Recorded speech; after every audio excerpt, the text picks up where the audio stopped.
Participe conosco ao vivo no estudo desta lição em nossa escola sabatina online, todos os sábados às 9 da manhã pelo Zoom. No final deste vídeo, veja como participar. Você é o nosso convidado. Olá, seja bem-vindo. Alcançamos nessa semana já a lição de número 21, que é a continuação do estudo de semana passada sobre o dom de profecia. Agora, nessa parte 2, vamos finalizar as considerações sobre este dom. O verso áureo nos fala: mas o que profetiza fala aos homens para edificação, exortação e consolação. 1 Coríntios 14, verso 3. Nós vamos ver ao decorrer dessa lição todo o benefício que a igreja tem quando há a presença da orientação profética. A primeira pergunta tem 3 partes. Parte A: que dom o apóstolo Paulo instou para que a igreja buscasse com mais interesse e por quê? Parte B: houve profetas verdadeiros no tempo dos apóstolos? Parte C: haviam mulheres profetisas? Nós temos vários textos bíblicos agora na sequência. O primeiro está em 1 Coríntios, capítulo 14, os versos 1 a 6.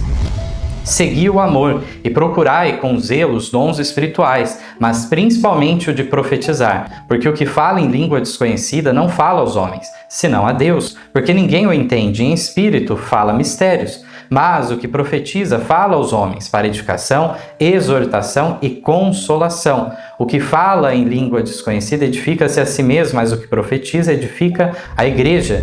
E eu quero que todos vós faleis em línguas, mas muito mais que profetizeis, porque o que profetiza é maior do que o que fala em línguas, a não ser que também interprete para que a igreja receba edificação. E agora, irmãos, se eu for ter convosco falando em línguas, que vos aproveitaria se não vos falasse ou por meio da revelação, ou da ciência, ou da profecia, ou da doutrina? Portanto, aqui é uma reflexão muito profunda que Paulo propõe já nesse primeiro texto. É importante nós termos uma noção correta sobre esse dom de línguas também. Vamos tratar em estudo posterior os detalhes, mas nós vemos então que são as línguas das várias nações, as línguas estrangeiras. E aqui nós vemos que a igreja só seria beneficiada de uma pessoa, então, falando uma língua estranha àqueles daquela comunidade, se houvesse quem interpretasse. Do contrário, não haveria edificação da igreja. Mas aqui Paulo coloca o dom de profecia acima ainda do que desse dom de línguas. Nós vemos que é para benefício da igreja, edificação, exortação, consolação. Aqui nos fala, então, realmente, na parte final, de como que numa reunião poderia haver revelação, ciência, profecia ou doutrina. Então, esses componentes também são apresentados. E vamos para o próximo texto agora, continuando nessa questão. Atos 21, os versos 7 a 11. E nós, concluída a navegação de Tiro, viemos a Ptolemaida, e havendo saudado os irmãos, ficamos com eles um dia. E no dia seguinte, partindo dali Paulo e nós que com ele estávamos, chegamos a Cesareia. E entrando em casa de Filipe, o evangelista, que era um dos 7, ficamos com ele. E tinha este 4 filhas virgens que profetizavam. E demorando-nos ali por muitos dias, chegou da Judéia um profeta, por nome Ágabo. E vindo ter conosco, tomou a cinta de Paulo, e ligando-se os seus próprios pés e mãos, disse: isso diz o Espírito Santo, assim ligarão os judeus em Jerusalém o homem de quem é esta cinta, e o entregarão nas mãos dos gentios. Portanto, aqui nessa parte final do texto em Atos, aparece o profeta Ágabo, que traz inclusive uma profecia referente ao próprio Paulo, o seu aprisionamento. Mas não vamos ignorar aqui também a parte referente às filhas de Filipe, o evangelista. Aqui, então, no verso 9, nos fala que ele tinha 4 filhas moças virgens que profetizavam.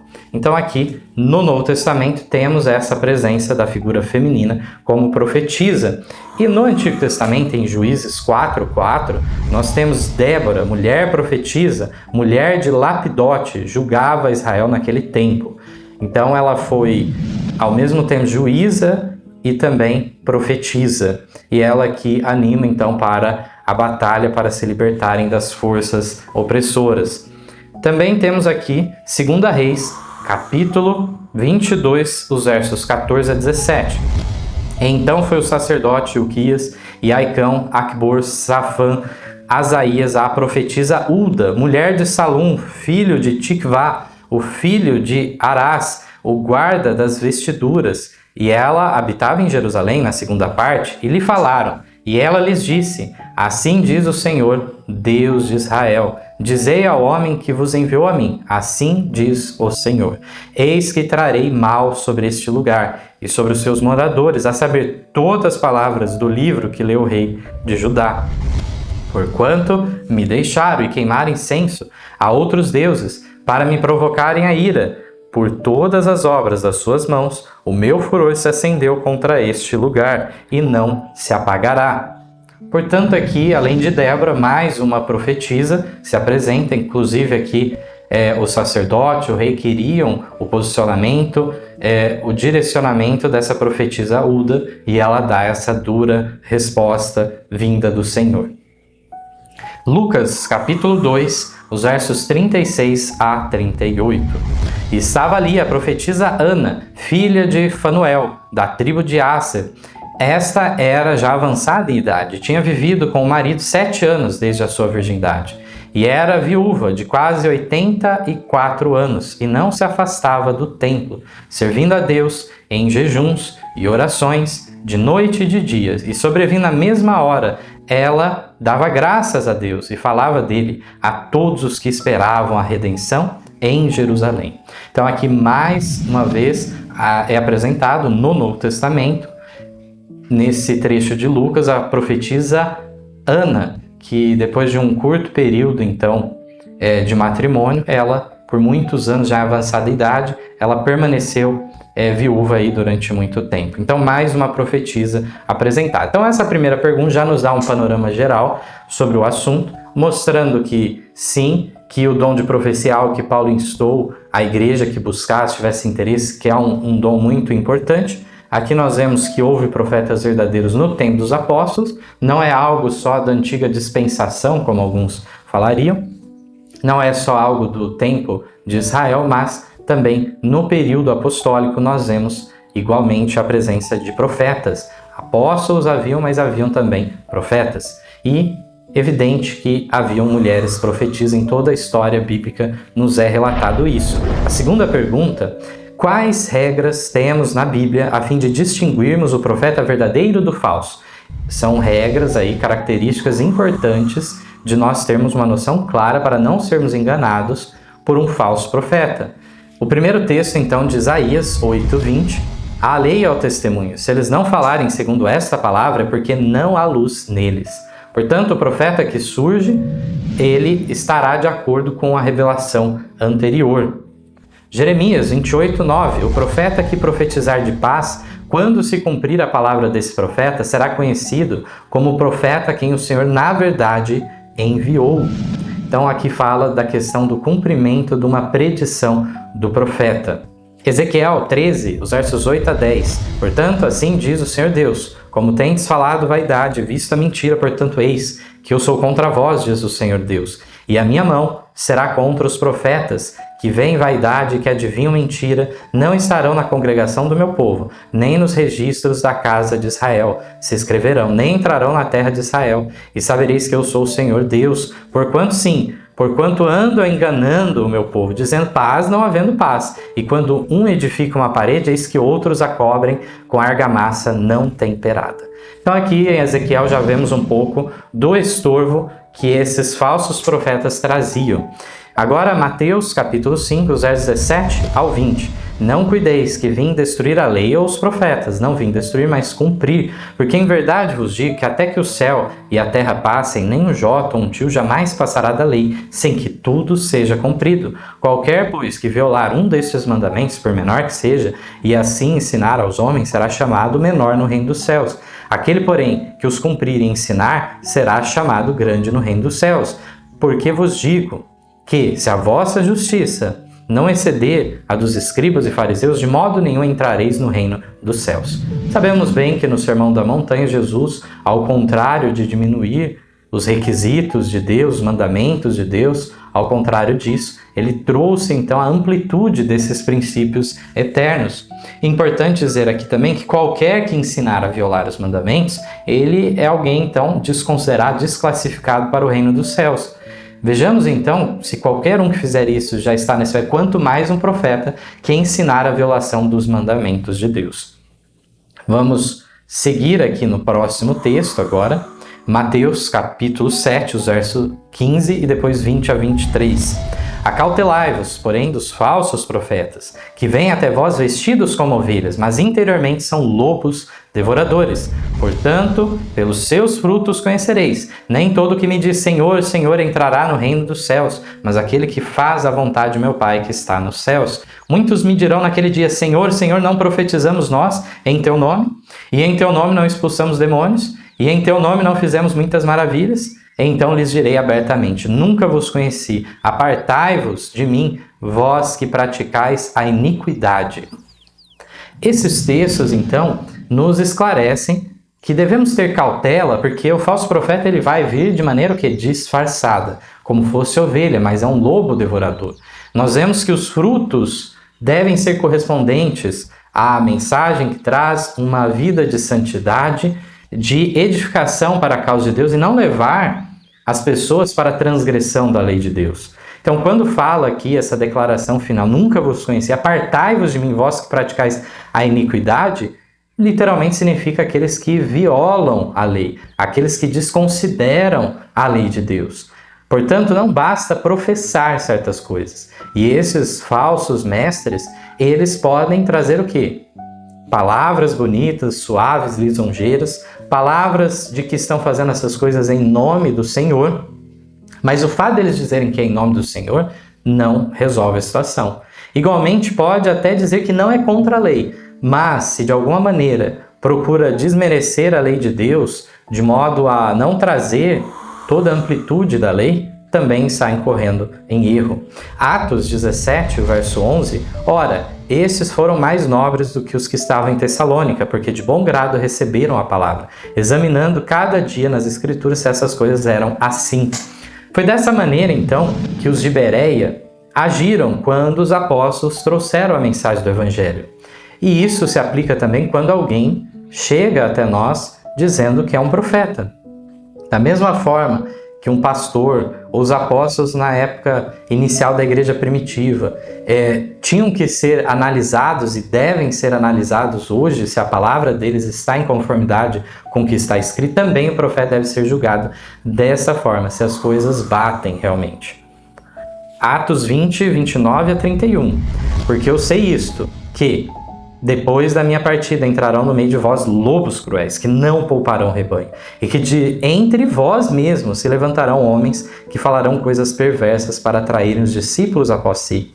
Portanto, vigiai, lembrando-vos de que durante 3 anos não cessei, noite e dia, de admoestar com lágrimas a cada um de vós. Portanto, aqui nós vemos essa profecia já de Paulo, que a história confirma que aconteceu em grande profusão, de pessoas dentro da igreja cristã que surgiram, trazendo as mais variadas heresias, torpes enganos, e amontoaram discípulos após si, conseguiram seguidores. Então, sempre há aqueles que acabam aderindo a esses falsos profetas, falsos mestres, e assim o caminho da verdade, ele é envergonhado, é escandalizado diante das pessoas. 1 João capítulo 4, os versos 1 a 6.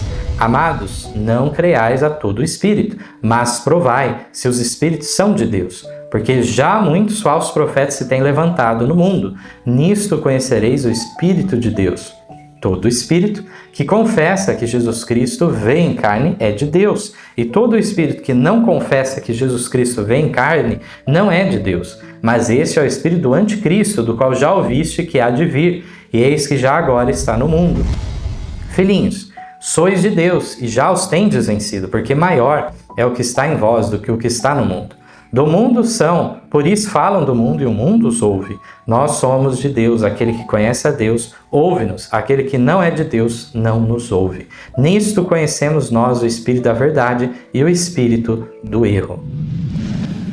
Então aqui a recomendação do apóstolo João é o quê? Provai, examinai os espíritos, se eles procedem de Deus ou procedem do maligno, ou é um espírito de acordo com o mundo. Nós vemos que o mundo ouve a esses, tem aderência muitas vezes do próprio mundo, porque está em conformidade com as suas inclinações, as suas vontades.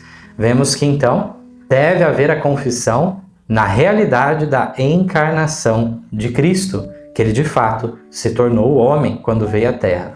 Então, aqui nós temos ao final dizendo que dessa maneira, nessa união com Deus, nessa comunhão, sabendo discernir a voz do Espírito Santo, então realmente nós discerniremos entre o Espírito da verdade e o Espírito do erro.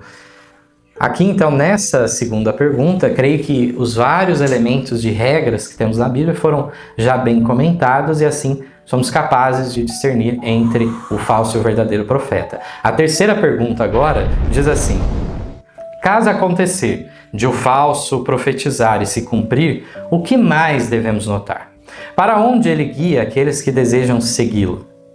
Com o que Neemias teve que lidar enquanto reconstruía Jerusalém? Então é importante, aqui nós teremos um alerta que simplesmente se cumprir o que o profeta predisse não é o suficiente, só isso por si só já de definir que seja um verdadeiro profeta. Nós vamos ver aqui o primeiro texto, Deuteronômio, capítulo 13, verso 1 a 4. Quando o profeta ou sonhador de sonhos se levantar no meio de ti e te der um sinal prodígio, e suceder o tal sinal prodígio de que te houver falado, dizendo: vamos após outros deuses que não conheceste, sirvamo-los, não ouvirás as palavras daquele profeta ou sonhador de sonhos, porquanto o Senhor vosso Deus vos prova para saber se amais o Senhor vosso Deus com todo o vosso coração e com toda a vossa alma. Após o Senhor vosso Deus andareis, e a ele temereis, e os seus mandamentos guardareis, e a sua voz ouvireis, e a ele servireis, e a ele vos achegareis.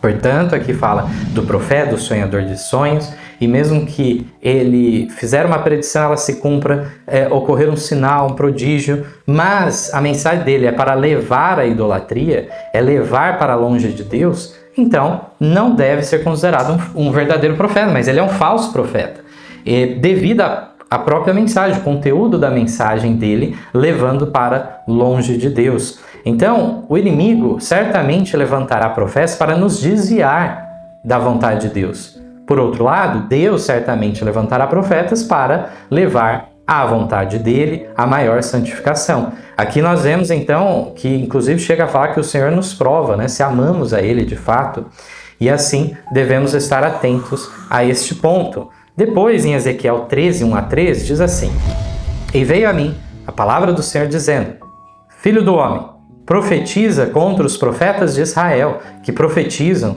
e dize aos que só profetizam de seu coração: ouvi a palavra do Senhor. Assim diz o Senhor Deus: ai dos profetas loucos, que seguem o seu próprio espírito e que nada viram. Então aqui é destacado realmente aqueles que profetizam o quê? Da sua própria imaginação, do seu próprio pensamento, e estes então são profetas loucos, aqui diz. Eles nada viram, mas dizem que viram. Continuando, Ezequiel 22, os versos 25 a 30. Conspiração dos seus profetas há no meio dela, como um leão que ruge, que arrebata a presa. Eles devoram as almas, tomam tesouros e coisas preciosas, multiplicam as suas viúvas no meio dela. Os seus sacerdotes violentam a minha lei e profanam as minhas coisas santas. Não fazem diferença entre o santo e o profano, nem discernem o impuro do puro, e de meus sábados escondem os seus olhos. Assim sou profanado no meio deles. Os seus príncipes no meio dela são como lobos que arrebatam a presa, para derramarem sangue, para destruírem as almas, para seguirem a avareza.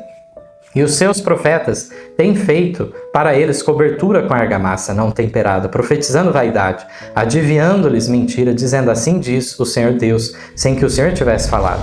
Ao povo da terra oprimem gravemente, andam roubando e fazendo violência, ao pobre necessitado e ao estrangeiro oprimem sem razão.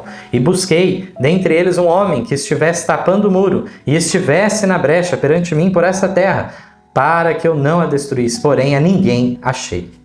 Então a situação que chegou Israel, o reino de Judá em específico, foi muito grave, não à toa que Deus permitiu o juízo de que Israel fosse levado ao cativeiro babilônico. Depois que eles retornaram à terra novamente, também tiveram vários desafios, muitos então fora do propósito de Deus. Nós vemos aqui profetas que tinham interesse de entesourar o dinheiro das suas vítimas, né? Aqui nos fala de sacerdotes que violavam a lei, que não faziam distinção do santo e do profano, que também profanavam o sábado. Então era uma corrupção geral, né? Aqui falando dos profetas, falando dos sacerdotes, depois fala dos príncipes também, que eram avarentos. Também, então, esses profetas que falavam de acordo com seu pensamento, adivinhavam mentira, falavam que o Senhor tinha dito algo quando o Senhor não tinha dito, e assim toda a opressão, a violência que havia na terra. Por isso que tivemos os grandes reformadores Esdras e Neemias para retomar e colocar a nação de volta no eixo, porque aquelas lideranças de então, elas realmente se provaram ímpias, realmente não seguiram por um caminho correto, e assim nós vemos aqui essa parte final que tem uma ligação muito bela com o texto de Isaías 58, né? Porque aqui nessa visão é dito que não havia homens, né, que estivesse tapando o muro, estivesse fechando a brecha, mas em Isaías 58 é prometido um remanescente que faria isso. Então isso nós sabemos que Isaías 58 tem um cumprimento nos últimos dias, com o surgimento de um remanescente, dentro da cristandade que de fato estaria interessado em restituir a integralidade da lei de Deus, e também houve esse cumprimento, nós sabemos desses fatos, na época da grande reforma trazida por Esdras e Neemias na nação de Israel, homens que procuraram tapar a brecha. Isso é uma linguagem, né, que tanto tem o seu componente literal, era a necessidade, né, de uma cidade estar protegida, do muro bem fechado, sem brecha, para o inimigo entrar. E isso, no campo espiritual também, tem um desenrolar muito profundo, né, de não deixarmos essas brechas, então, para que o inimigo tenha acesso a nós. Mais do que isso, também Isaías vai falar de brechas na lei de Deus. A alteração de parte da lei, ou a negligência, o abandono, a desconsideração de parte da lei, coloca em xeque toda a lei. Se uma parte não está em vigor, se uma parte não é aplicável, por que o restante seria? Então deve-se aceitar a integralidade dos mandamentos divinos. Ainda temos agora a experiência de Neemias, no capítulo 6, os versos 1 a 14. Sucedeu que, ouvindo Sambalate, Tobias, Gesem, o árabe e o resto dos nossos inimigos, que eu tinha edificado o muro, e que nele já não havia brecha alguma, ainda que até este tempo não tinha posto as portas dos portais, Sambalate e Gesem mandaram dizer-me: vem e congreguemo-nos juntamente nas aldeias no vale de Ono, porém tentavam fazer-me mal. E enviei-lhes mensageiros a dizer: faço uma grande obra, de modo que não poderei descer, porque cessaria esta obra enquanto eu a deixasse e fosse ter convosco? E do mesmo modo enviaram a mim 4 vezes, da mesma forma lhes respondi. Então Sambalate, ainda pela 5ª vez, me enviou seu servo com uma carta aberta na sua mão, e na qual estava escrito: entre os gentios se ouviu, e Gasmu diz: tu e os judeus intentais rebelar-vos, então edificas o muro, e tu te farás rei deles, segundo essas palavras. E que puseste profetas para pregarem de ti em Jerusalém, dizendo: este é rei em Judá, de modo que o rei o ouvirá, segundo essas palavras. Vem, pois, agora e consultemos juntamente. Porém, eu mandei dizer-lhe: de tudo o que dizes, coisa nenhuma sucedeu, mas tu, do teu coração, o inventas. Porque todos eles procuravam atemorizar-nos, dizendo: as suas mãos largarão a obra e não se efetuará. Agora, pois, ó Deus, fortalece as minhas mãos.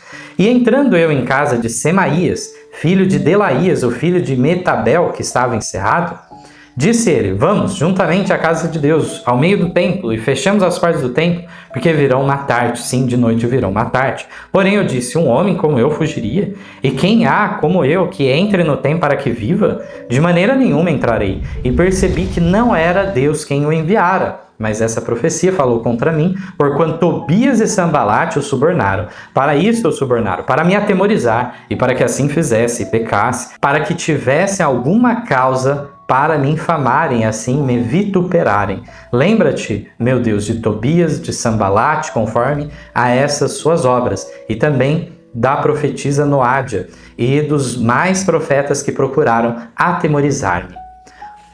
Muitas vezes lemos os primeiros versos aqui de Neemias, dessa questão do chamado de Sambalate e os demais para que Neemias se encontrasse com eles, mas nós vemos o restante da trama que eles intentaram contra justamente Neemias na sequência. É muito interessante vermos que eles subornaram, tudo indica aqui que realmente um judeu, para fazer esse papel de falso profeta, o tal de Semaías, de maneira, falando de ameaças de morte, que era para ir junto com ele e entrasse dentro do templo, e ainda Neemias deixa uma menção final também, ao que dá a entender, uma falsa profetisa, Noádia, que tinha esse mesmo propósito, então de não dar certo a reconstrução de Jerusalém, de fracassarem, e aqueles inimigos de Israel procurarem estorvar ao máximo, trazendo então essas ameaças de falsos relatórios e tudo mais. Mas Deus fortaleceu a mão de Neemias e eles conseguiram prosseguir nessa obra,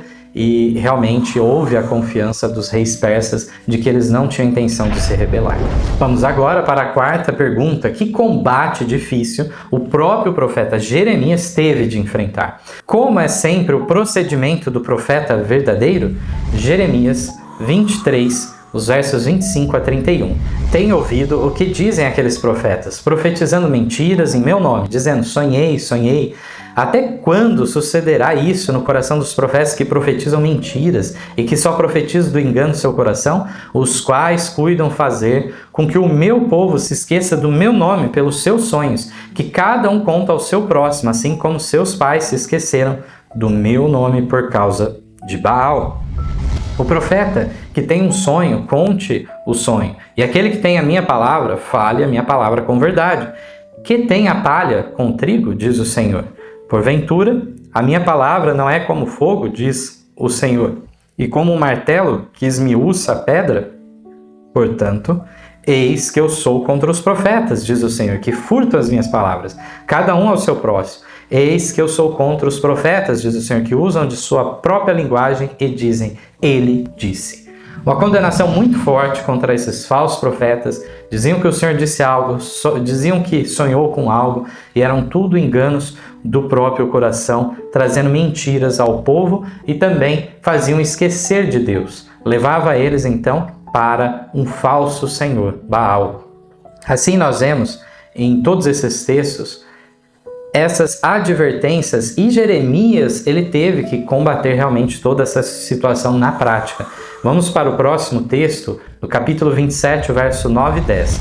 E vós não deis ouvidos aos vossos profetas, e aos vossos adivinhos, e aos vossos sonhos, e aos vossos agoureiros, e aos vossos encantadores, que vos falam dizendo: não servireis ao rei da Babilônia, porque mentiras os profetizam, para vos mandarem para longe da vossa terra, e para que eu vos expulse dela e pereçais. Portanto, aqui o inimigo, Satanás, estava procurando instigar em Israel que eles não se submetessem ao rei de Babilônia, e assim a situação piorasse, se complicasse mais. Os profetas de Deus já tinham orientado que isso ia acontecer. Inclusive, Jeremias dá o prazo de 70 anos desse cativeiro para então eles começarem a retornar. Então, portanto, tudo isso já estava determinado pelos profetas genuínos de Deus, mas esses falsos profetas queriam rebelião, insurreição, e Jeremias teve que lidar com tudo isso. No capítulo 28, vejamos o combate que se deu. E sucedeu no mesmo ano, no princípio do reinado de Zedequias, rei de Judá, no ano 4º, no mês 5º, que Ananias, filho de Azur, o profeta que era de Gibeon, me falou na casa do Senhor, na presença dos sacerdotes e de todo o povo, dizendo: assim fala o Senhor dos exércitos, o Deus de Israel, dizendo: eu quebrei o jugo do rei de Babilônia. Depois de passados 2 anos completos, eu tornarei a trazer a este lugar todos os utensílios da casa do Senhor, que deste lugar tomou Nabucodonosor, rei de Babilônia, levando-os a Babilônia. Também a Jeconias, filho de Joaquim, rei de Judá, e a todos os do cativeiro de Judá que entraram em Babilônia, eu tornarei a trazer a este lugar, diz o Senhor, porque quebrarei o jugo do rei de Babilônia. Então falou o profeta Jeremias ao profeta Ananias, na presença dos sacerdotes, na presença de todo o povo que estava na casa do Senhor. Disse, pois, Jeremias, o profeta: Amém. Assim faça o Senhor. Confirme o Senhor as tuas palavras, que profetizaste, e torne ele a trazer os utensílios da casa do Senhor e todos do cativeiro de Babilônia a este lugar. Mas ouve agora esta palavra, que eu falo aos teus ouvidos e aos ouvidos de todo o povo. Os profetas que houve antes de mim, antes de ti, desde a antiguidade, profetizaram contra muitas terras e contra grandes reinos, acerca de guerra e de mal e de peste. O profeta que profetizar de paz, quando se cumprir a palavra desse profeta, será conhecido como o profeta a quem o Senhor na verdade enviou. Então Ananias, o profeta, tomou o jugo do pescoço do profeta Jeremias e o quebrou.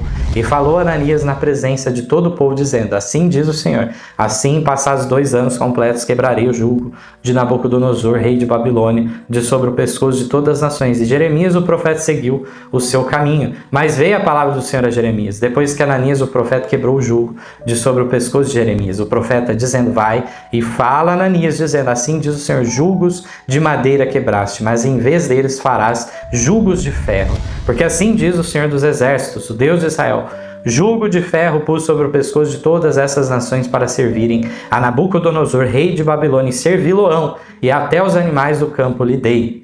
E disse o profeta Jeremias ao profeta Ananias: Ouve agora, Ananias, não te enviou o Senhor, mas tu fizeste que este povo confiasse em mentiras. Portanto, assim diz o Senhor: Eis que te lançarei de sobre a face da terra. Este ano morrerás, porque falaste em rebeldia contra o Senhor. E morreu Ananias, o profeta, no mesmo ano, no 7º mês. Então houve esse combate terrível que teve que acontecer. Havia essas falsas esperanças que os profetas mentirosos traziam, né? Dentro de 2 anos vai acabar esse jugo, tudo muito fácil, muito bonitinho, mas nós vemos aqui realmente que o profeta de Deus, lamentavelmente para ele mesmo, né, ele sofre muito com isso, ele sempre tendo que contrariar essas expectativas e muitas vezes muito mal recebido pelo povo, pelos líderes religiosos, civis da nação, porque eles não querem ouvir isso. Mas o profeta de Deus, ele então traz à tona todo o desfecho dessa história. Nós vemos aqui realmente que neste caso, o profeta então, Jeremias, ele foi instado por Deus para que desse uma resposta contra aquele falso profeta. Aqui nós temos ainda 1 Reis 18, versos 16 ao 21. Então foi Obadias encontrar-se com Acabe. E Lu anunciou, e foi Acabe encontrar-se com Elias. E sucedeu que, vendo Acabe, Elias disse-lhe: És tu o perturbador de Israel? Então disse ele: Eu não tenho perturbado a Israel, mas tu e a casa de teu pai, porque deixaste os mandamentos do Senhor, e seguistes a Baalim. Agora, pois, manda reunir-se a mim todo Israel no Monte Carmelo, como também os 450 profetas de Baal e os 400 profetas de Aserá, que comem da mesa de Jezabel. Então Acabe convocou todos os filhos de Israel e reuniu os profetas no Monte Carmelo. Então Elias chegou a todo o povo e disse: Até quando cocheareis entre 2 pensamentos? Se o Senhor é Deus, seguiu; se Baal, seguiu. Porém o povo nada lhe respondeu. Aqui então nos mostra, mais uma vez, como muitas vezes o profeta verdadeiro que vem de Deus, ele tem que trazer uma mensagem enérgica. Elias foi acusado pelo rei ímpio Acabe de ser um perturbador de Israel. A mensagem tinha que ser clara em resposta. Na verdade, ao contrário, você tem sido perturbador em Israel. Tu, a casa de teu pai, tem deixado então os mandamentos do Senhor. Também Elias fez uma convocação para todo o povo e instou eles a uma decisão. Até quando vocês vão ficar vacilantes, ora servindo ao Senhor, ora servindo a Baal? É necessário, então, tomar uma decisão plena, uma decisão firme. Aqui, então, nós vemos esses combates, como que é o procedimento. E agora, na 5ª pergunta, nos diz assim: embora uma pessoa já tivesse rejeitado o dever, quem Deus escolheu para nos transmitir mensagens e profecias? Como foi a primeira visão que Ellen White recebeu? O que é o testemunho de Jesus? Portanto, agora nós vamos começar a ver algo mais próximo do nosso tempo, já eventos no século XIX. Nós, nas primeiras 4 perguntas, tivemos um panorama, de acordo com a Bíblia, de como julgar a veracidade de um profeta. E agora vamos analisar Ellen White como mensageira do Senhor, se ela de fato está de acordo com o propósito de Deus. E temos textos bíblicos muito interessantes que nos levam a tudo isso. Ezequiel, capítulo 2, versos 5 a 8. E eles quer ouçam, quer deixem de ouvir, porque eles são casa rebelde, hão de saber, contudo, que esteve no meio deles um profeta.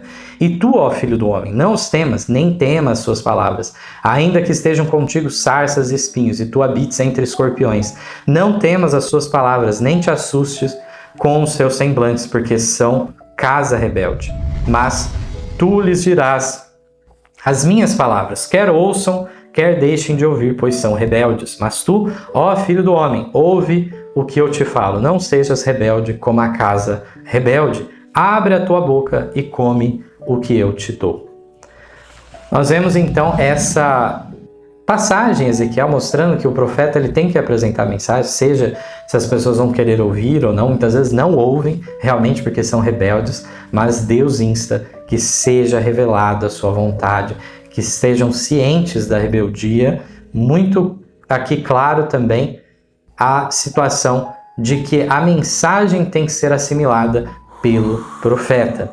Muito bem, agora em Joel, capítulo 2, versos 28 e 29, fala: E há de ser que depois derramarei o meu espírito sobre toda a carne, e vossos filhos e vossas filhas profetizarão, e os vossos velhos terão sonhos, os vossos jovens terão visões, e também sobre os servos e sobre as servas naqueles dias derramarei o meu espírito.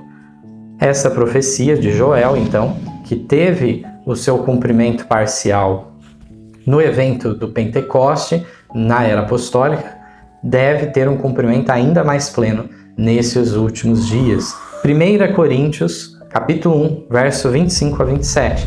Porque a loucura de Deus é mais sábia do que os homens, e a fraqueza de Deus é mais forte do que os homens. Porque bem vedes, irmãos, a vossa vocação, que não são muitos os sábios segundo a carne, nem muitos poderosos, nem muitos nobres que são chamados. Mas Deus escolheu as coisas loucas deste mundo para confundir as sábias, e Deus escolheu as coisas fracas deste mundo para confundir as fortes. 2 Coríntios 4, 7 nos diz: Temos, porém, este tesouro em vasos de barro, para que a excelência do poder seja de Deus e não de vós. Antes de irmos para os textos de Apocalipse, já nesses primeiros textos, devemos lembrar do histórico. Então, antes de surgir, Ellen White, que naquela época ainda tinha o seu nome de solteira, Ellen Harmon, posteriormente então casando com Tiago White, ficou conhecido como Ellen White. Ela então, antes de ser chamada por Deus, Deus tinha chamado um distinto cavaleiro que recusou então apresentar a mensagem. A mesma visão dada para Ellen White já havia sido comunicada a esse homem que recusou apresentar aquela mensagem. Ele estava em muito melhor condição para enfrentar as dificuldades. Certamente havia muito descrédito quanto a pessoas que se colocavam como profetas devido aos vários falsos profetas que surgiram naquela época. Mas então ele desconfiou de Deus, não confiou que Deus poderia protegê-lo, guiá-lo, confortá-lo diante da adversidade que se levantaria. E Deus então trouxe à tona como sua profetisa justamente uma jovem de 17 anos de idade, muito fraca, muito enferma. Quem via ela naquela época não imaginaria que ela desempenharia um ministério profético durante 70 anos. Então realmente foi algo impressionante. Do ponto de vista humano, não era cabível então Deus escolher uma jovem desconhecida, obscura, ainda mais naquele contexto do século XIX. Aquela jovem temeu também diante dessa responsabilidade, mas foi obediente, foi fiel a Deus. Sabia que não se podia voltar contra o que Deus tinha determinado para ela. Portanto, nós vemos aqui que realmente são essas dificuldades que a graça de Deus se revela realmente. E isso nos revela elementos sobrenaturais na vida de Ellen White. Vamos agora em Apocalipse, capítulo 10, verso 11. E ele disse-me: importa que profetize outra vez a muitos povos, nações e línguas e reis. Apocalipse 12, 17. O dragão irou-se contra a mulher e foi fazer guerra ao remanescente da sua semente, os que guardam os mandamentos de Deus e têm o testemunho de Jesus Cristo. E Apocalipse 19, 10. E eu lancei-me a seus pés para o adorar, mas ele disse-me: olha, não faças tal, sou o teu conservo de teus irmãos, que tem o testemunho de Jesus. Adora a Deus, porque o testemunho de Jesus é o espírito de profecia. Então, muitas vezes, quando nós vemos esse termo espírito de profecia, é a mesma coisa que dom de profecia. Mas então aqui, a pergunta tem 3 partes. Embora uma pessoa já tivesse rejeitado o dever, quem Deus escolheu para nos transmitir mensagens e profecias? Ellen White, como temos comentado, e vamos ver um relato, então, da sua visão a seguir.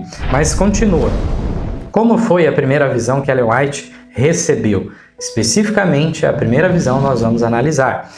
E, por fim, o que é o testemunho de Jesus? É importante aqui uma palavra a mais sobre isso, visto que nós encontramos aqui realmente, nas passagens de Apocalipse, de Joel, revelações da palavra de Deus sobre a questão da presença do dom profético nos últimos dias. E mais do que isso, Apocalipse 12, 17 nos fala então daquele remanescente da semente da mulher, para o qual está justamente a ira do dragão. Nós vemos que eles são guardadores dos mandamentos de Deus, então eles fizeram esse reparo dessas brechas que foram criadas na lei de Deus, estão restaurando as veredas antigas, como lá em Isaías 58 trabalha esse conceito, e mais do que isso, eles têm presente neles o testemunho de Jesus Cristo. E o que é esse testemunho de Jesus Cristo?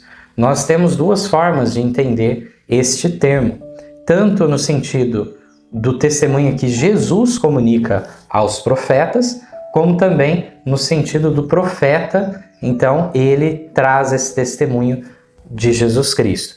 De qualquer forma, de uma forma ou de outra, seja do ponto de vista de Jesus revelando a mensagem para o profeta, ou o profeta revelando para o povo que Jesus revelou para ele, nós temos então realmente essa ligação quando vemos em Apocalipse 19, 10 claramente desse testemunho, essa revelação de Jesus ser o dom de profecia. Significa então este texto que quando nós falamos espírito de profecia, o testemunho de Jesus se refira única e exclusivamente a Ellen White? Não, isso seria uma forma muito limitada de entender o termo. O termo em si, ele é geral, se aplicando a todos os profetas inspirados por Deus. Mas o que chama-nos a atenção para a manifestação de Ellen White indiretamente através desse texto é justamente porque aqui em Apocalipse 12, 17 está nos apontando um período final da história. Assim como Apocalipse 10, 11 também aponta, após o grande desapontamento, para ainda muitas profecias. Portanto, quando nós ligamos esses textos, vemos que deveria acompanhar a igreja que viveria nos últimos dias da história terrestre, já nesse período final, durante o juízo investigativo, que deveria haver o acompanhamento de um profeta que estivesse orientando. Isso, a revelação bíblica está apontando para isso, para o surgimento disso. Visto que em séculos anteriores, por exemplo, na própria manifestação, reavivamento da Reforma Protestante, não houve o acompanhamento de profetas e nem estavam preditos na Bíblia. Mas, para esse período final, pós-1798, pós-1844, deveria ser apresentado um profeta. Então vamos para o texto que está no Vida e Ensinos, página 57. Não muito tempo depois da passagem do tempo, em 1844, foi-me concedida a primeira visão. Relatos históricos nos falam de dezembro de 1844. Estava em Portland, em visita à senhora Haynes, irmã em Cristo, cujo coração estava enlaçado ao meu. 5 de nós, todas mulheres, estávamos ajoelhadas silenciosamente no culto da família. Enquanto estávamos orando, o poder de Deus me sobreveio como nunca o havia sentido antes. Parecia estar cercada de luz e achar-me subindo mais e mais alto da terra. Voltei-me para ver o povo do advento no mundo, mas não o pude achar. Quando uma voz me disse: olha novamente, olha um pouco mais para cima. Com isso olhei mais para o alto e vi um caminho reto e estreito, levantado em um lugar elevado do mundo. O povo do advento estava nesse caminho a viajar para a cidade que se achava na sua extremidade mais afastada. Tinham uma luz brilhante colocada por trás deles, no começo do caminho, a qual um anjo me disse ser o clamor da meia-noite. Essa luz brilhava em toda a extensão do caminho e proporcionava claridade para seus pés, para que não tropeçassem. Se conservavam o olhar fixo em Jesus, que se achava precisamente diante deles, guiando-os para a cidade, estavam seguros. Mas logo alguns ficaram cansados e disseram que a cidade estava muito longe e esperavam ter entrado nela antes. Então Jesus os animava, levantando seu glorioso braço direito, e de seu braço saía uma luz que incendia sobre o povo do advento, e eles clamavam, aleluia. Outros temerariamente negavam a existência da luz atrás deles e diziam que não fora Deus quem os guiara tão longe. A luz atrás deles desaparecia, deixando-lhes os pés em densas trevas, de modo que tropeçavam e, perdendo de vista o sinal e a Jesus, caíam do caminho para baixo, no mundo tenebroso e ímpio. Então, se quiserem ler essa visão na íntegra, podem continuar a leitura no mesmo livro indicado. Aqui nós temos já um panorama geral e vemos um pouco, então, do conteúdo dessa primeira visão de Ellen White, e os detalhes proféticos aqui não teremos condição de entrar nos pormenores, mas nós vemos, então, a confirmação da legitimidade daquele movimento adventista que tinha surgido. Não era para as pessoas descrerem daquele movimento que tinha sido levantado realmente por Deus. E aqui nós vemos o anjo falando do clamor da meia-noite, sendo uma luz que brilhava em toda a extensão do caminho, esse caminho reto e estreito, levantado em um lugar elevado do mundo e que levava até a cidade santa. Então, todo esse assunto é muito interessante, de um ponto de vista profético, entender as duas aplicações proféticas da parábola das 10 virgens, que nos apontam para uma repetição da história, nos apontam, então, para um clamor da meia-noite em nossos dias. Mas aqui eu gostaria de destacar, então, que nessa primeira visão já se demonstra a sua mensagem, as suas visões, então sempre seriam dessa forma, cristocêntricas. Cristo no centro de todo o ensinamento, de toda a mensagem. Então essa é uma característica marcante que perdura durante todo o ministério profético de Ellen White. Agora vamos para a sexta pergunta, que diz assim: sabendo ser verdadeiro tudo que a irmã White profetizou, que elementos têm sempre surgido? Judas, capítulo 1, versos 16 a 19. Esses são murmuradores, queixosos da sua sorte, andando segundo as suas concupiscências, e cuja boca diz coisas muito arrogantes, admirando as pessoas por causa do interesse.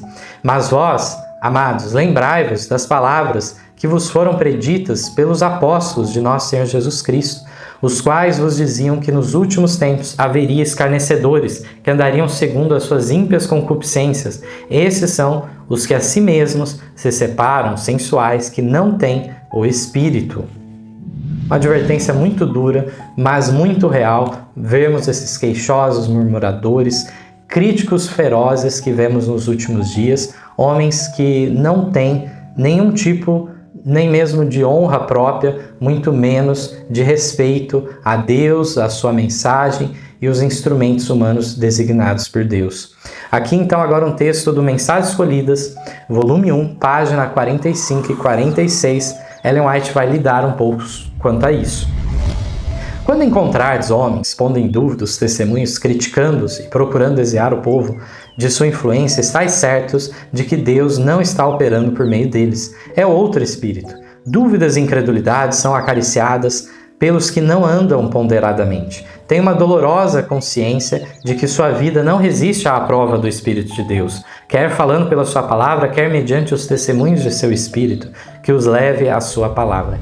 Em vez de começar com o próprio coração e pondo-se em harmonia com os puros princípios do Evangelho, criticam e condenam o próprio meio que Deus escolheu para preparar um povo que subsista no dia do Senhor. Venha algum cético que não esteja disposto a conformar sua vida pela regra bíblica, que busque obter o favor de todos, e quão pronto a classe que não está em harmonia com a obra de Deus é chamada a sair. Os convertidos e fundamentados na verdade não encontrarão coisa alguma agradável ou proveitosa na influência e ensino de tais pessoas. Os defeituosos de caráter, porém, cujas mãos não são puras, cujo coração não é santo, cujos hábitos de vida são frouxos, que são grosseiros em casa ou infiéis nos negócios, todos esses certamente acharão prazer nos novos sentimentos apresentados. Todos podem ver, se quiserem, a verdadeira medida do homem, a natureza de seu ensino pelo caráter de seus seguidores. Os que mais têm a dizer contra os testemunhos são, em geral, os que não os leram. Da mesma maneira que os que se gabam de sua incredulidade na Bíblia são os que têm pouco conhecimento de seus ensinos. Sabem que eles os condenam, e sua rejeição por parte deles dá-lhes um sentimento de segurança em sua direção pecaminosa. Há no erro e na incredulidade algo que confunde e fascina a mente. Questionar e duvidar e nutrir a incredulidade a fim de excusar-nos a nós mesmos, de afastar-nos do caminho reto, é coisa muito mais fácil do que purificar a alma mediante a crença na verdade e a obediência à mesma. Quando, porém, melhores influências induzem uma pessoa a desejar voltar, ela se encontra tão emaranhada numa tal rede de Satanás como a mosca na teia de aranha, que lhe parece desesperada a tarefa e raramente se recupera do laço a ela armado pelo astuto inimigo. Os testemunhos do Espírito de Deus são dados para dirigir os homens à sua palavra, que tem sido negligenciada. Ora, se suas mensagens não são ouvidas, o Espírito Santo é excluído da alma. Que outro meio tem Deus em reserva para atingir os errantes e mostrar-lhes sua verdadeira condição? As igrejas que têm nutrido influências que diminuem a fé nos testemunhos são fracas e vacilantes. Alguns pastores estão trabalhando para atrair o povo para si mesmos. Quando é feito um esforço para corrigir qualquer erro nesses pastores, eles resistem com independência e dizem: minha igreja aceita meu trabalho. Jesus disse: todo aquele que faz o mal aborrece a luz e não vem para a luz, para que as suas obras não sejam reprovadas. Muitos há hoje seguindo idêntica direção. Acham-se especificados nos testemunhos os próprios pecados de que eles são culpados. Assim, não têm desejo de os ler. Portanto, parece que essas declarações de Ellen White, elas são mais atuais do que nunca. Com o surgimento da internet, os canais de YouTube atualmente, tem surgido muita difamação, calúnia, boatos dos mais variados sem nenhum fundamento contra, então, Ellen White e mesmo contra a fé adventista de modo geral. Temos visto essas pessoas sem escrúpulos trazendo à tona esse tipo de ceticismo sobre as pessoas. Importante dizer que a régua que eles aplicam para muita coisa levará as pessoas, em última instância, a não simplesmente rejeitarem os testemunhos proféticos trazidos por Ellen White, mas também a própria palavra de Deus, a Bíblia Sagrada. Porque justamente eles usam do argumento que for para, então, colocar em xeque, em descrédito, os escritos de Ellen White. Dessa maneira que nós vemos que muitos também não querem ver o seu próprio pecado denunciado, por isso que são contra. Então são várias classes aqui diferentes que lidam dessa maneira. Aqui é importante dizer que os que mais criticam são os que muitas vezes nem sequer se aprofundaram, leram muito.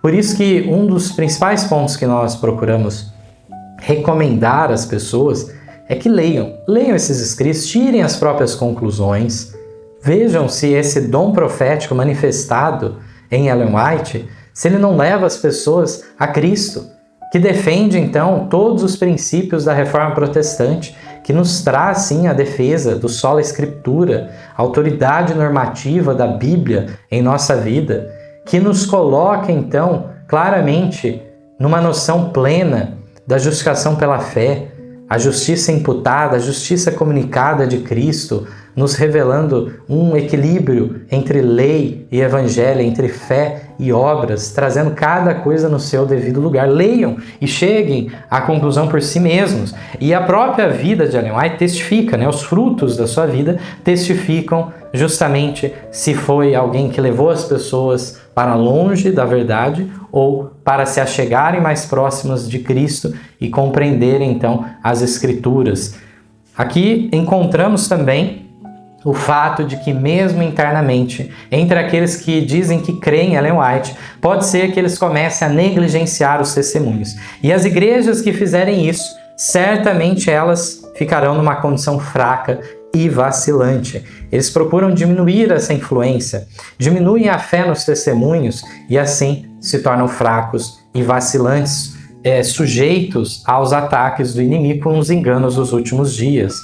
Nós vemos aqui também que, de fato, haviam pastores até mesmo que queriam se colocar contra e alegavam que o ministério dele era aprovado pela igreja que eles então apacentavam.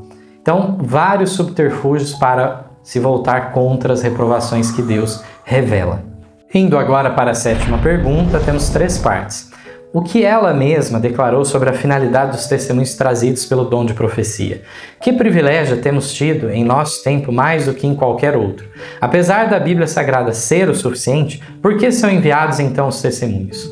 Primeiro texto, Testemunhos para a Igreja, volume 2, página 605. Os testemunhos não têm por fim diminuir o valor da palavra de Deus, e sim exaltá-la e atrair para ela as mentes, para que a bela singeleza da verdade possa impressionar a todos. Então, já nesse primeiro texto, nós temos a confirmação que os testemunhos não têm a finalidade de diminuir a palavra de Deus, de deixar as pessoas mais distantes. Ao contrário, é com a finalidade de apontar e levar as pessoas de volta à Bíblia, de volta aos princípios bíblicos. Aqui na continuação, então, Testemunhos para a Igreja, volume 5, página 661, nos tempos antigos, Deus falou aos homens pela boca de profetas e apóstolos.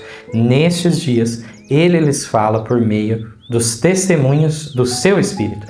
Nunca houve um tempo no qual Deus instrui seu povo mais intensamente do que os instrui agora a respeito de sua vontade e da conduta que deseja que sigam.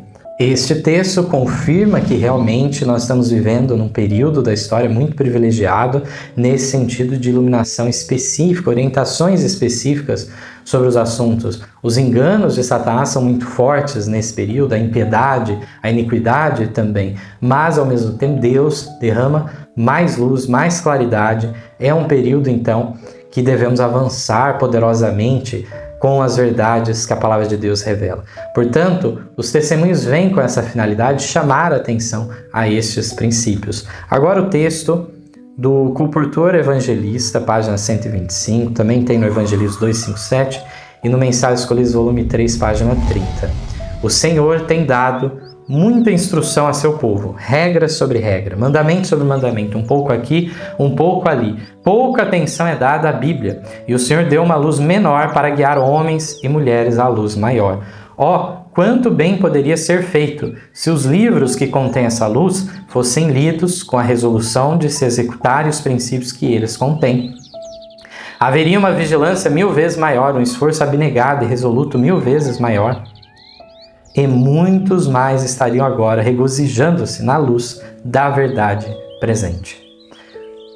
Então, a negligência do estudo sério da palavra de Deus, e o Adventismo surge também, chamando a atenção para os estudos proféticos, em especial de Daniel e Apocalipse, a falta dessa atenção devida à última advertência divina, essa terra, nas 3 mensagens angélicas, a verdade presente que traz, tudo isso trouxe à tona de Deus enviar uma luz menor, um novo profeta, para levar as pessoas de volta à palavra de Deus, levar as pessoas a Cristo. Portanto, nós vemos que realmente Ellen White, ela sozinha, ela sendo uma profeta e ainda sendo a mais recente, ela tem que ser julgada, tem que haver avaliação se está de acordo com toda a revelação que veio antes.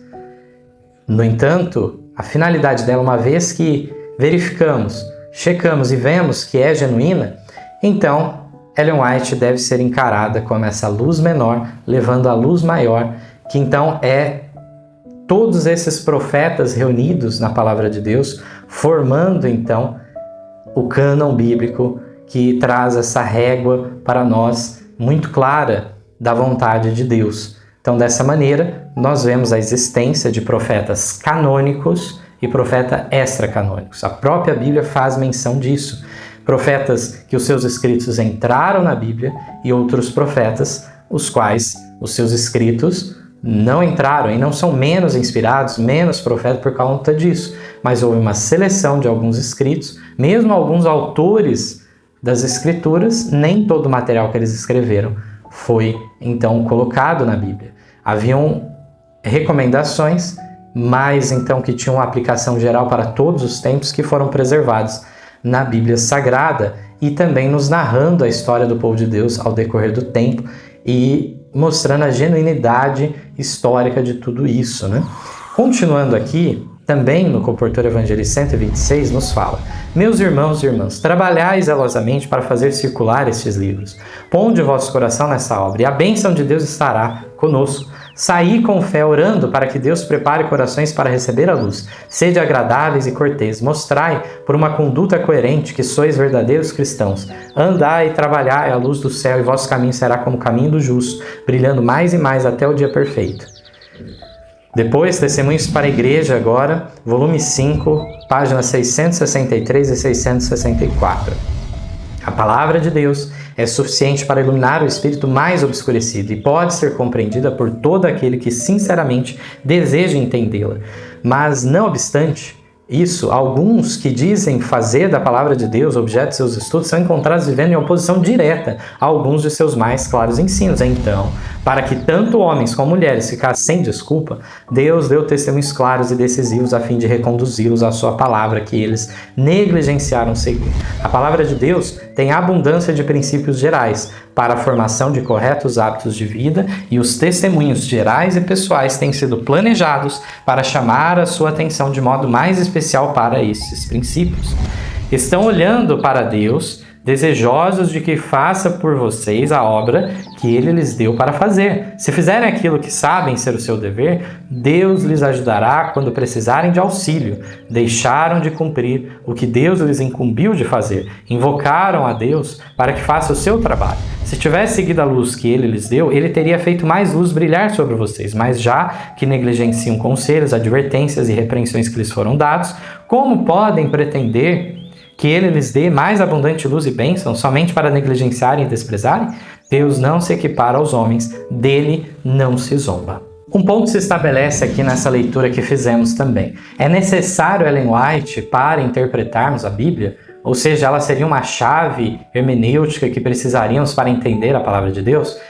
Em nenhum momento Ellen White usou de tal prerrogativa.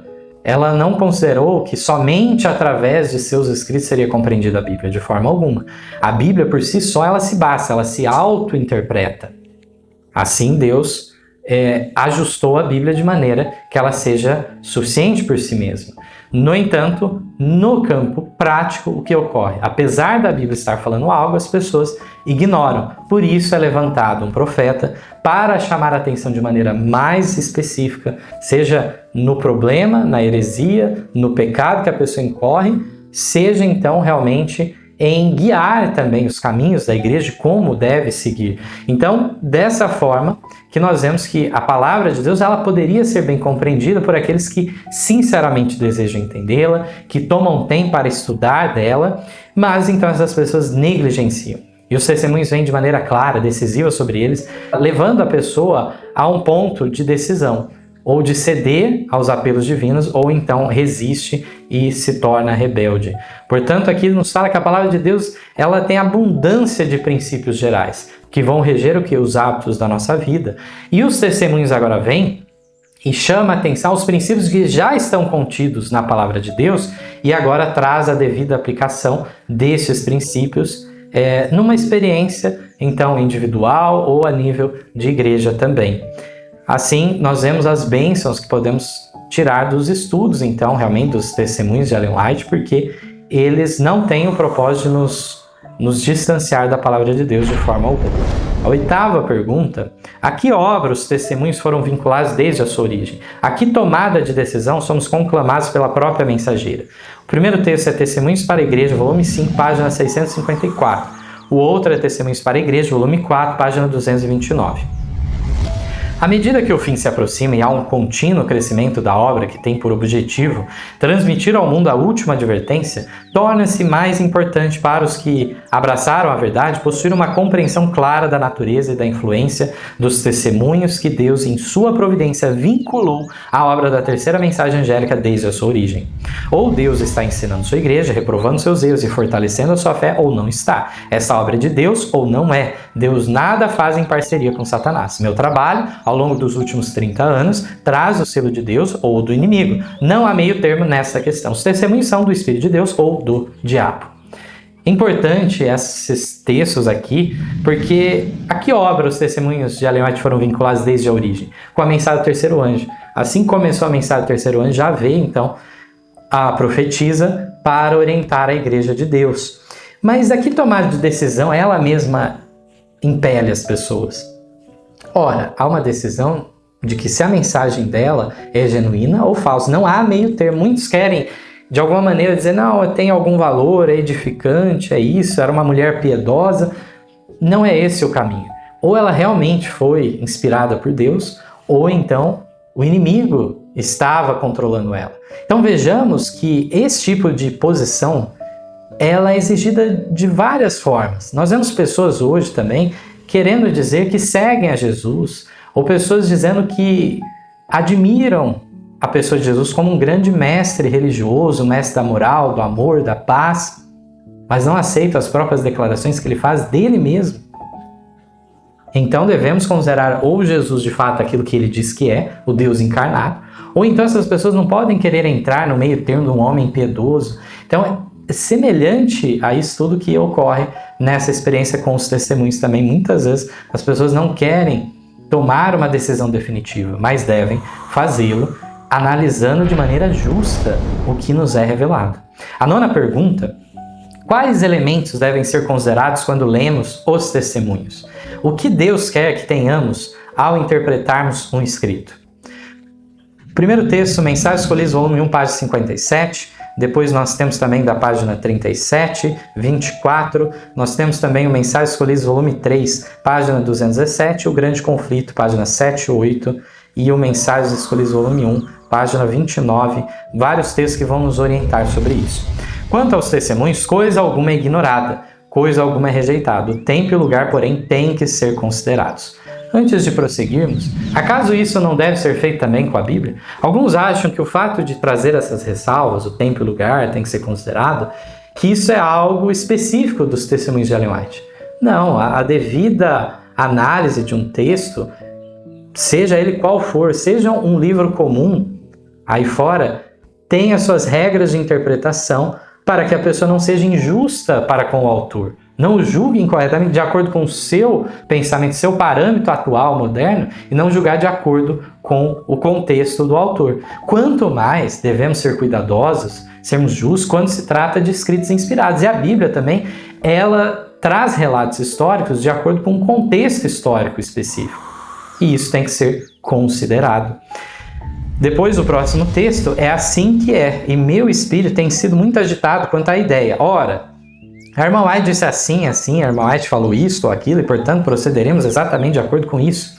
Deus quer que todos nós tenhamos equilíbrio e deseja que raciocinemos movidos pelo bom senso. As circunstâncias alteram as condições. As circunstâncias modificam a relação das coisas. Com relação à infalibilidade, nunca a pretendi. Unicamente Deus é infalível. Se bem que eu dependa do Espírito do Senhor, tanto para escrever minhas visões como para recebê-las, todavia as palavras que emprego ao descrever o que vi são minhas, a menos que sejam as que me foram ditas por um anjo, as quais eu sempre ponho entre aspas.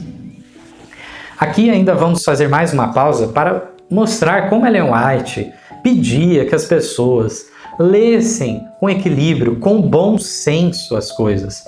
Não pegassem, se aferrassem a um texto isolado e dissessem, olha, a irmã disse assim, é assim que a gente vai fazer, desconsiderando o que estava por detrás disso, num contexto muitas vezes específico, e as pessoas então desconsideravam isso, o tempo e o lugar que foi enviado a determinado testemunho. Por isso que ela fala, circunstâncias alteram as condições, circunstâncias modificam a relação das coisas. Devemos entender que a luz ela vai aumentando e assim por diante. Vários elementos devemos considerar quando tratamos, seja do escrito da própria Bíblia, seja dos escritos de Ellen White. Aqui são princípios gerais. Aqui ela fala que nunca pretendeu ser infalível, somente Deus é infalível. E aqui, em relação às palavras, elas não eram inspiradas. O pensamento do profeta é inspirado. É mais um ponto que muitos tropeçam e dizem, olha aqui, ela era uma inspiração de segunda categoria, não é igual à Bíblia. Mas a Bíblia também não é inspiração verbal, é inspiração das palavras. A mente do profeta, ela então é volvida ao que Deus chama atenção em visão, em sonhos. Os pensamentos do profeta ficam de acordo com o Espírito Santo. Então ele recebe essa inspiração, mas no momento de escrever, são as palavras do próprio autor inspirado. Vejamos então que isso se confirma na palavra de Deus até pela própria variedade de estilos de autores diferentes. São características próprias daquele indivíduo, que são reveladas nas escolhas das palavras, da forma de expressar. Não à toa que nós vemos Pedro falando de uma maneira mais simples, enquanto Paulo fala de uma maneira mais erudita. Se fosse ditada essas palavras, então seria diferente. Então temos poucos trechos que podemos dizer que são transcrições de fato de algo diretamente de Deus. Ellen White fala que às vezes algumas comunicações que o anjo deu a ela colocou entre aspas, que eram exatas palavras do anjo. Também nós encontramos às vezes os profetas fazendo isso em revelações. As palavras não só de Deus, mas de anjos, como é o caso do próprio anjo Gabriel revelando as coisas para Daniel. Também nós encontramos os 10 mandamentos, que é o que? De redação divina. O próprio Deus escreveu daquela forma. Então tudo isso nós vamos ver em mais detalhes na continuação aqui dos textos. Diz assim: falais em vossa carta de vossa primeira educação de modo a ter fé implícita nos testemunhos, e dizeis, fui levado a concluir e a crer muito firmemente que toda palavra que já proferisse em público ou em particular, que toda carta que escrevesses, sob quaisquer e todas as circunstâncias eram tão inspiradas como os 10 mandamentos. Meu irmão, tendes estudado diligentemente meus escritos e nunca encontraste quaisquer reivindicações dessas de minha parte, nem achareis que os pioneiros de nossa causa as fizessem. Em minha introdução ao conflito dos séculos, lestes, sem dúvida, a minha declaração quanto aos 10 mandamentos e a Bíblia, a qual vos deveria haver ajudado a correta compreensão do assunto em consideração. Agora vamos a esse texto do grande conflito que está na introdução desse livro. A Escritura Sagrada aponta a Deus como seu autor. No entanto, foi escrita por mãos humanas, e no variado estilo de seus diferentes livros apresenta as características dos diversos escritores. As verdades reveladas são dadas por inspiração de Deus, acham-se contudo expressas em palavras de homens. O Ser Infinito, por meio de seu Santo Espírito, derramou luz no entendimento e coração de seus servos, deu sonhos e visões, símbolos e figuras, e aqueles a quem a verdade foi assim revelada, concretizaram os pensamentos em linguagem humana. Os 10 mandamentos foram pronunciados pelo próprio Deus e por sua própria mão foram escritos. São de redação divina e não humana, mas a Escritura Sagrada, com suas divinas verdades expressas em linguagem de homens, apresenta uma união do divino com o humano. União semelhante existiu na natureza de Cristo, que era o Filho de Deus e Filho do homem. Assim é verdade com relação à Escritura, como foi em relação a Cristo, que o Verbo se fez carne e habitou entre nós, João 1,14. Escritos em épocas diferentes por homens de origem e posição diversas, e variando entre si quanto à sua capacidade intelectual e espiritual, os livros da Bíblia oferecem um singular contraste de estilos e uma variedade de formas dos assuntos expostos. A fraseologia dos diferentes escritos diverge, expondo uns os mesmos fatos com maior clareza do que outros, e como sucede, às vezes tratarem o mesmo assunto sobre aspecto e relações diferentes. Pode parecer ao leitor de ocasião imbuído de algum preconceito que os seus conceitos divergem, quando o meditado estudo deixa transparecer claramente o seu fundo harmônico. O testemunho nos é transmitido nas expressões imperfeitas de nossa linguagem, conservando todavia o seu caráter de testemunho de Deus, no qual o crente submisso descobre a virtude divina superabundante em graça e verdade. Algumas das perguntas que me fizeste Agora volta o texto Mensagens Escolhidas. Não devo responder sim ou não. Não devo fazer declarações que possam ser mal interpretadas. Vejo e sinto o perigo dos que fui instruída estão pondo em risco sua alma, por vezes ouvindo enganadores conselhos relativamente às mensagens que Deus me tem dado. Mediante muito torcer, muitas interpretações e falsos raciocínios quanto ao que escrevi, procuram reivindicar sua incredulidade pessoal. Sinto por meus irmãos que têm estado a andar na cerração da suspeita e do ceticismo e falso raciocínio.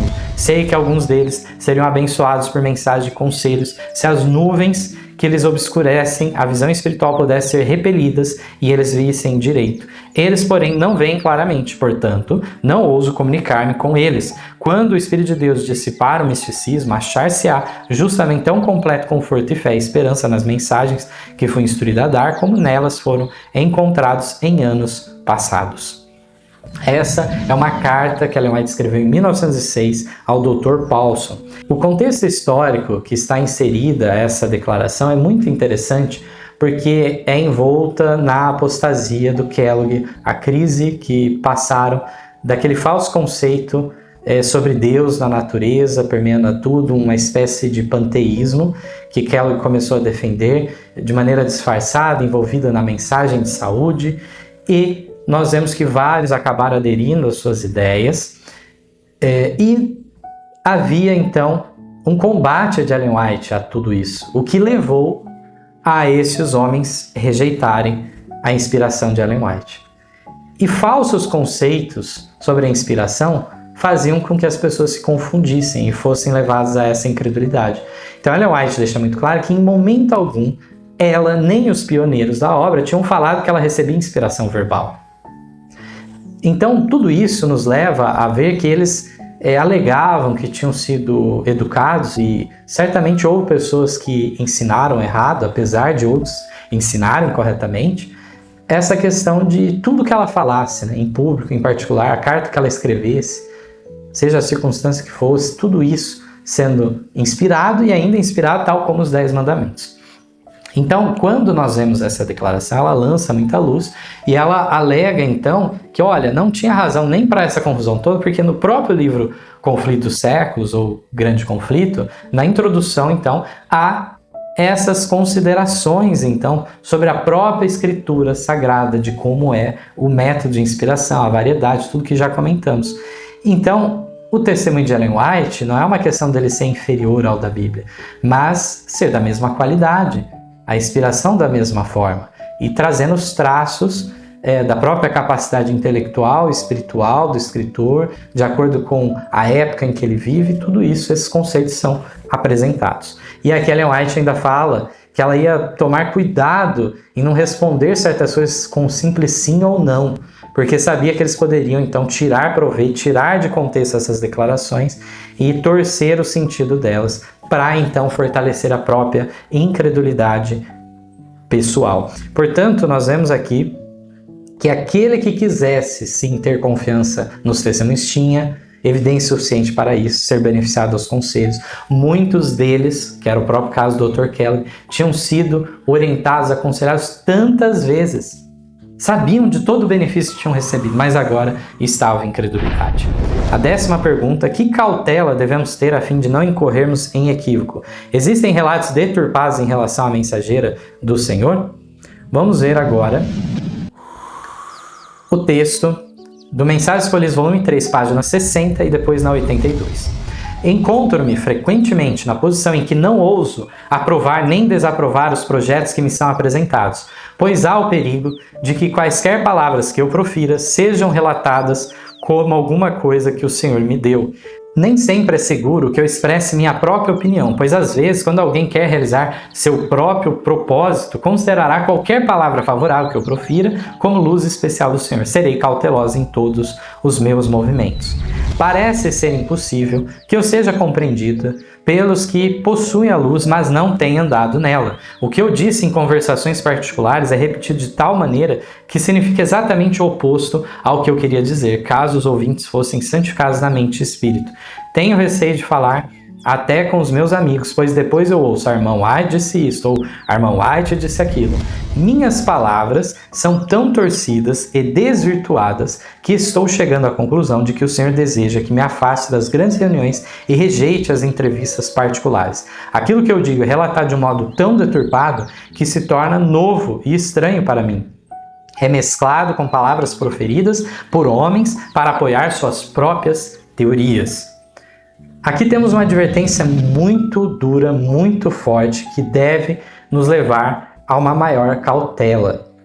Nós vemos que Ellen White, primeiramente, nós vemos que esses textos já são no momento bem posterior, o primeiro de 1907, outro de 1900, em que ela estava tomando mais cuidado, porque se nós formos ver historicamente, nos primeiros anos, ela não tomou todas as precauções nesse sentido, e ela viu então como as pessoas achavam muitas vezes que qualquer coisa que ela falasse, ela estivesse em inspiração de Deus, como fosse ligada a Deus 24 horas por dia, e não importava se ela estivesse escrevendo uma carta comum particular, ou se ela proferisse algo em conversação com os familiares, amigos, como se aquelas palavras fossem então por si só inspiradas.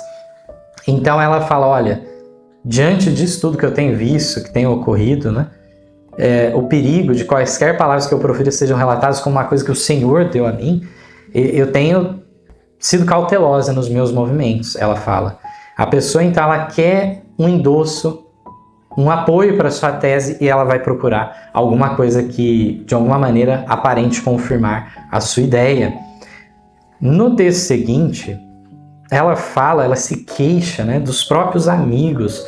Eles depois repetiam conversações particulares, mas davam outro tom, outro colorido, aquela coisa do telefone sem fio, né? E as coisas iam tomando uma proporção que ela ficava assustada, né? E ela fala então que se assustava de como estavam sendo torcidas e desvirtuadas as palavras dela.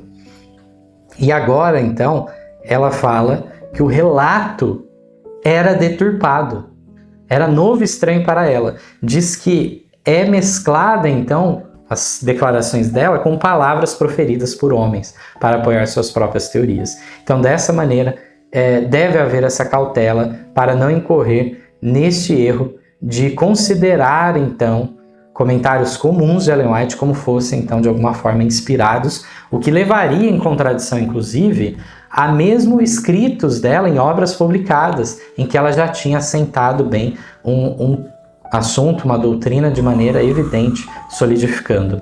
A pergunta de número 11. De que maneira muitos estudam a Bíblia e mesmo os testemunhos?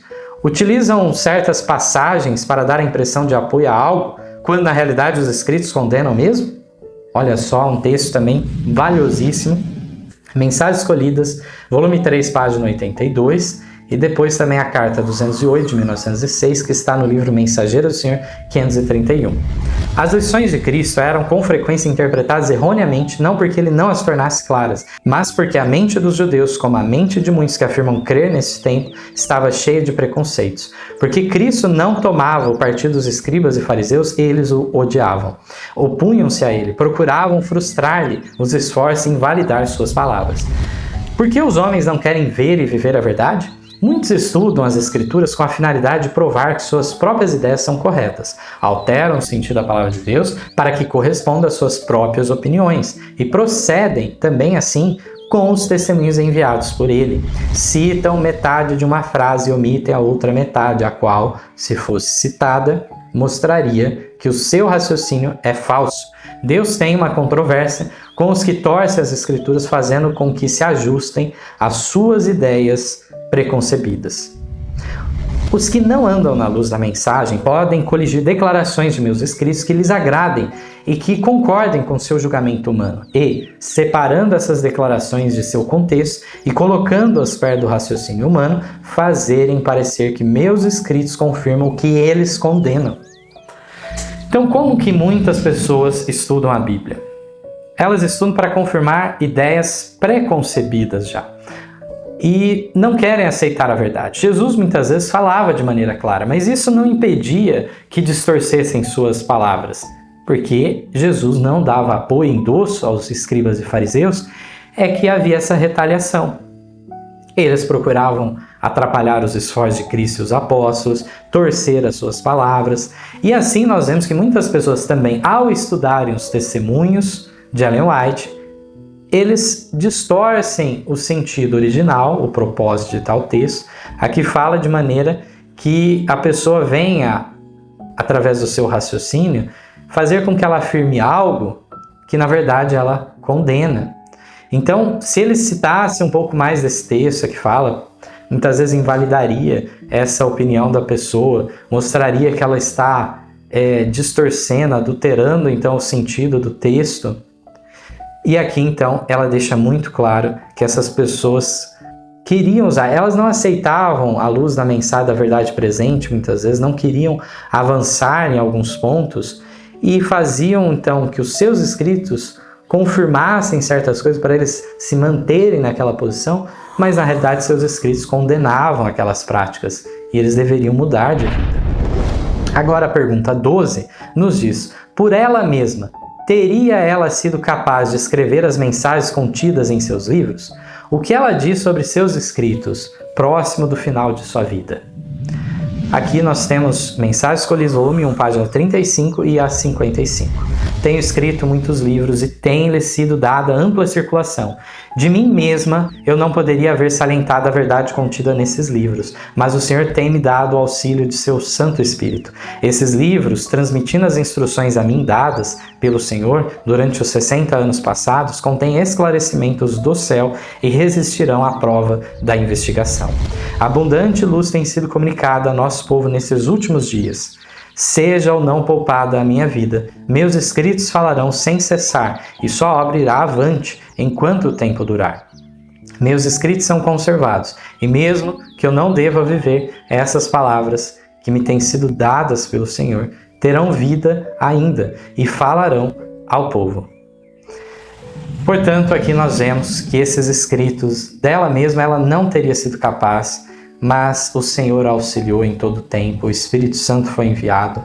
A saúde dela, muitas vezes, muito debilitada, o inimigo querendo destruí-la, mas Deus então preservou a sua serva, de maneira que ela pudesse então escrever esses livros e hoje eles estarem circulados em vários idiomas diferentes, beneficiando milhares de pessoas, trazendo confiança nos corações das pessoas quanto a Cristo e o seu plano de resgate para o ser humano, mantendo as pessoas firmes na verdade para não vacilarem diante dos enganos do inimigo.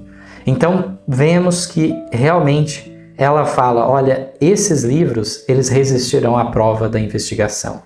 Nós vemos que esses escritos, então, são conservados de maneira que, ainda que ela já tenha falecido, em 1915, os seus escritos ainda falam para nós e são uma realidade para nós. É evidente que os seus escritos requerem interpretação quando lidos, o tempo e o lugar devem ser considerados e tudo mais que comentamos, mas isso não é diferente do que ocorre com a Bíblia também, não há nada diferente nisso. Mas devido a ela estar mais próxima de nós no tempo, mais do que a Bíblia, e o fato dela ter especificado, detalhado mais coisas, muitos têm sido ajudados em compreender de maneira mais fácil alguns pontos. Mas o estudo dos seus escritos não deve, de modo algum, substituir o escrito das Sagradas Escrituras, então, legadas a nós em 66 livros, por cerca de 40 autores, ao decorrer aí de mais de 1.500 anos de história foram sendo escritos, e há uma harmonia interna de uma passagem, um autor se comunicar com a outra passagem. Então esse estudo aprofundado da Bíblia tem que ocorrer, e os princípios serão extraídos dali.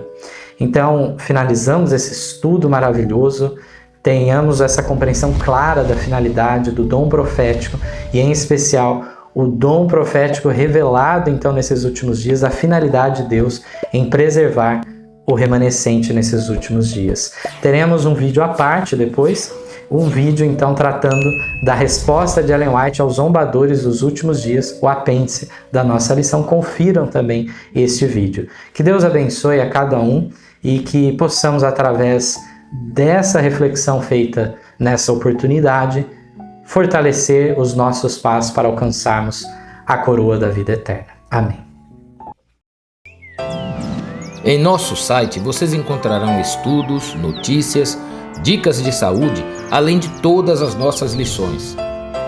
Participem conosco através da nossa página no Facebook e assistam todas as nossas lições através do YouTube.